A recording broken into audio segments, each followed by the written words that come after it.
Kuri uyu munsi wa none ku itariki 16 Ukuboza mwaka wa 2025 mu ntara y'Amajyepfo ku ishami cyangwa se kuri kaminuza y'u Rwanda habaye umuhuro uhuza abanyeshuri ndetse n'abandi bantu batandukanye by'umwihariko bari biganjemo abanyamakuru ndetse n'abahanzi batandukanye. Bikaba byabaye ibiganiro byahujije bano banyeshuri by'umwihariko abantu bari mu nyamukuru n'umuyobozi wa kaminuza, abayobozi mu nzego nkuru z'igihugu zitandukanye bashinzwe cyangwa se batakijyanye n'uburezi.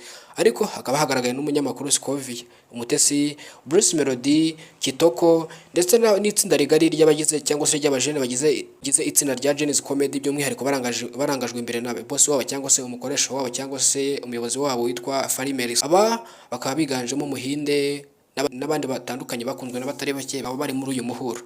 By'umwihariko bakaba banagaragaje impano yabo cyangwa se bagerageje gusetsa abantu bari aho ngaho. Gusa uyu munsi wa none ingingo nyamukuru yari hari nuko habaye ibiganiro hagati y'abanyeshuri biga muri iri shuri cyangwa se biga muri kaminuza nkuru y'u Rwanda ndetse n'aba banyamakuru cyangwa se abasitari batandukanye, aho habayeho kungurana ibitekerezo ndetse bakavugana ku mishinga runaka ndetse bamwe na bamwe bagatanga ubuhamya bwabo mu rwego rwo kugira ngo bagenzi babo bakiri abanyeshuri bazagira uko nabo biteze imbere cyangwa se bazabirebereho bibabere nk'isomo kugira ngo ubutaha bajye bitwararika cyangwa se bizababere inkingi ya mwamba mu iterambere ryabo.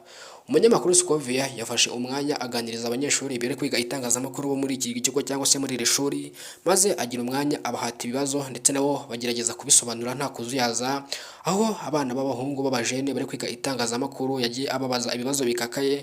Gusa nabo kubera ko atari agafu k'imvugo rimwe nk'abanyeshuri biga muri kaminuza bagerageje gusubiza. Uyu munsi wa none rero urumva ko habayeho ibiganiro birambuye ndetse no gusasa inzobe. Umuhanzi Kitoko nawe yatanze ibitekerezo by'umwihariko uburyo umujene cyangwa se umuntu ukiri muto ashobora kwiteza imbere akivana ku rwego rumwe akagera ku rundi biturutse mu mahitamo ye. Komeza ubane natwe kuri Taifa Rwanda, ugomeze ubane natwe umunsi ku munsi, ukurikirane ibiganiro byacu.